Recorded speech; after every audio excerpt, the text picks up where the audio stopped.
profit and to make King Leopold, in the end, more wealthy. What he wanted to do was, a lot of times, he would he brutally exploited Africans by forcing them to collect sap from rubber plants. What he would do is he would come in and he would take the women and children, hold them hostage, and if the men did not collect enough rubber, then he would pretty much cut off their fingers. And it is very graphic. It's very awful stuff. At least 10 million Congolese died due to the abuses inflicted during Leopold's rule. And he does not get a lot of credit for being one of just the absolute most awful people of humanity. But it's really hard to really view it in any other way once you hear the facts in there. As a result of his cruelty, humanitarians eventually figured it out, and they demanded some changes. In 1908, though, the Belgian government took control of the colony again away from Leopold. The Belgian Congo, as the colony later became known, was 80 times larger than Belgium, and the Belgian government's seizure of the Congo alarmed France. Earlier in 1882, the French approved a treaty that gave the France the north bank of the Congo River, and soon the floodgates opened. Britain, Germany, Italy, Portugal, Spain, they were all claiming parts of Africa. And spoiler alert, a lot of the same practices continued in that area. Politically, it was an awful situation.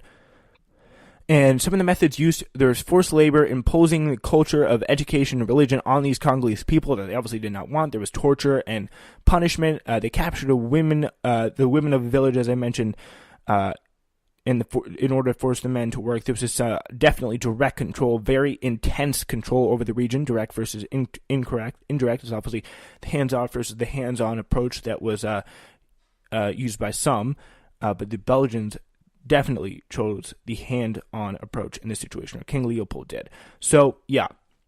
King Leopold ran the colony, but when his actions came out again, the Belgian government took control. They continued mistreatment until too many Africans were dying. The Congo boomed the Belgian economy. It really, really hyped it up in a massive way. It was rich in resources and created a large increase in their economy and gave them better power to become more imperialist. And the Africans obviously were treated horribly. And it continued, again, to this kind of dehumanization of Africans. They were viewed as savages, of course, given the idea of social Darwinism, which is one of the reasons behind the forces driving imperialism as a whole. Many Europeans believed they were better than other people. The belief that one race is superior to others is called racism, and the attitude was a strong reflection of social Darwinism, which is a social theory at the time. In the theory, Charles Darwin's ideas about evolution, natural selection, the pretty much survival of the fittest, they were applied to human society because the British and the Europeans thought they had all these big guns, they were the best people, and they were fit to conquer, rule, and dominate the world, and they did that to a T, especially in this situation with their exploitation of the labor in the Congo River Valley. So yeah, very, very tough and intimidating stuff here in the Congolese Valley. Or Congolese River Valley, I should say. Another thing I do want to announce very, very briefly is that I do apologize in the intro, I forgot to mention that we will be doing Japan, so please hang tight. We're going to be fitting in Japan there as well, of course. So, without further ado, we're going to move now on to our next country, which is Kenya. Kenya was obtained through a process called the Berlin Conference. The competition was so fierce between European nations, all trying to get a piece of Africa, that they feared war among themselves, and that would be very, very counterproductive to their end goal. So, to prevent conflict, 14 European nations met at the Berlin Conference in 1884, going into 1885, to lay down these kind of rules of division for Africa. Who would go where? So they agreed that any European country could claim land in Africa by notifying other nations of its claims and showing it could control the area. The European nations divided the continent with little thought about how African ethnic or linguistic groups were distributed. I'm going to correct that. Pretty much no thought. If you look at the borders, I don't think a single one of the old borders are acknowledged in any way, shape, or form. They're pretty much drawn over with little regard, or no regard, again, to the African people and what they've had to deal with and what their point of view is on the current situation. And none, obviously, were invited to the Berlin Conference. It was all European nations.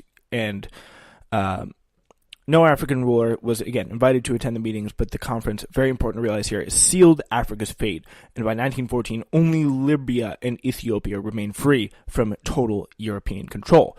So the demand for raw materials here really was what shaped these colonies. When European countries began colonizing, many believed that Africans would soon be buying European goods in greater quantities. But they were wrong. Few Africans bought European goods. However, European businesses still needed raw materials from Africa.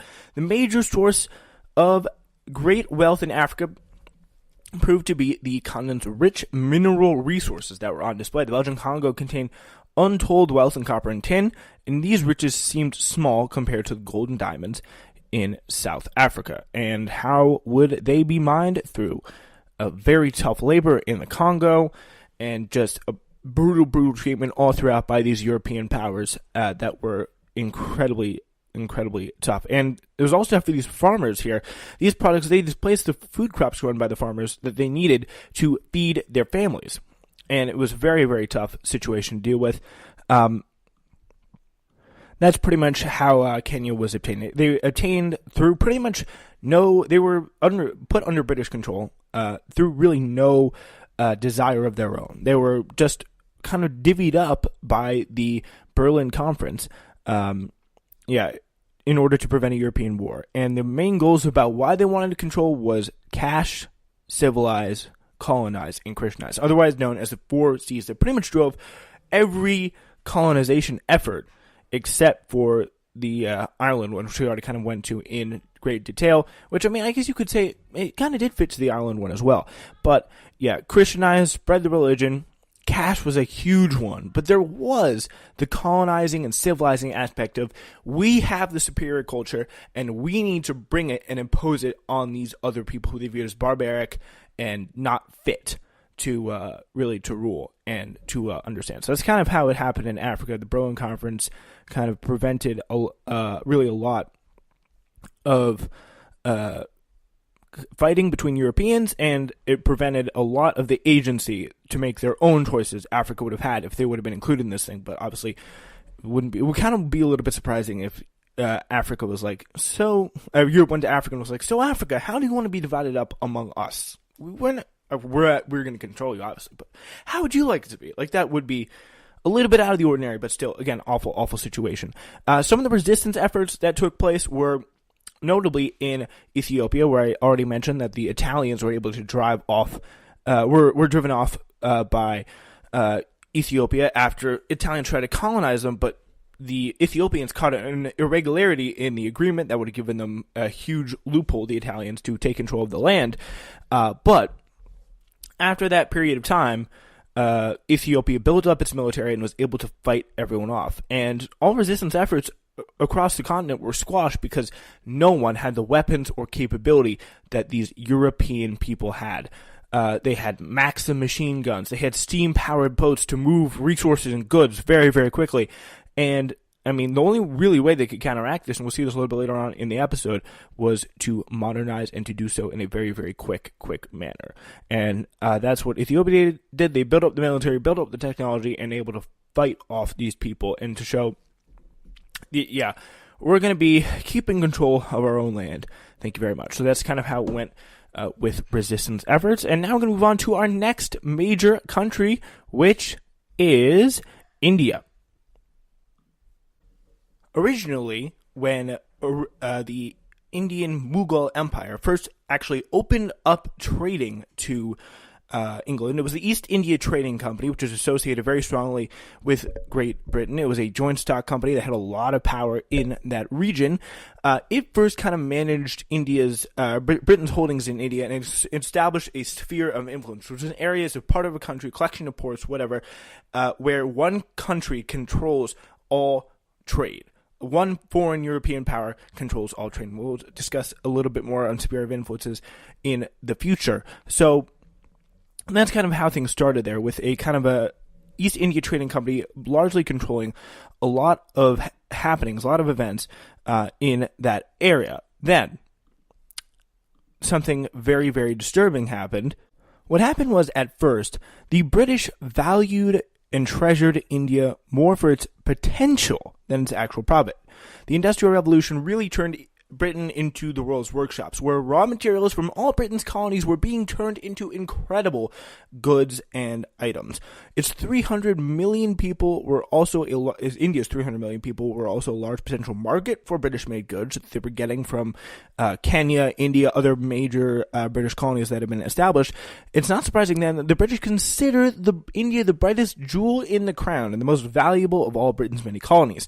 British set up restrictions that prevented the Indian economy from operating on its own. British policies called for India to produce raw materials for British manufacturing and to buy British goods. In addition, Indian competition with British goods were prohibited, so pretty much that shut down all the businesses.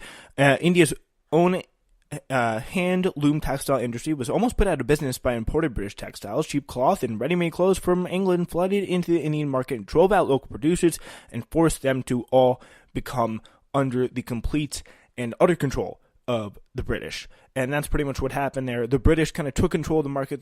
They put India's economy out of business is what they did. They single-handedly destroyed it with that rule and that kind of restriction of, we're just going to use India as a leg to make our own economy even more powerful than it already was. So yeah, India became increasingly valuable to the British after they established a railroad network there. Railroads transported raw products back from the interior to the ports and manufactured goods back again. So it was a very key linking network to the ports in places like Madras, Calcutta, Bombay, into really big factory centers like Delhi and other places where these goods were being made and then being sold to, these goods were being made, they were being put back into British factories where, of course, as we know, the laborers there were not being treated well, but they were making these goods and then they were selling it back to British India. Burma was also colonized by the Indians at the time, and also many of the other British colonies were also being sold those goods, not to mention the population of the mainland Britain. So, most raw materials were agricultural products produced on plantations. Plantation crops included tea, indigo, coffee, cotton, and jute. Another crop was opium. And there's going to be some foreshadowing here. The British shipped opium to China and exchanged it for tea, which they sold in England. They're not going to sell that opium in England, that's for sure.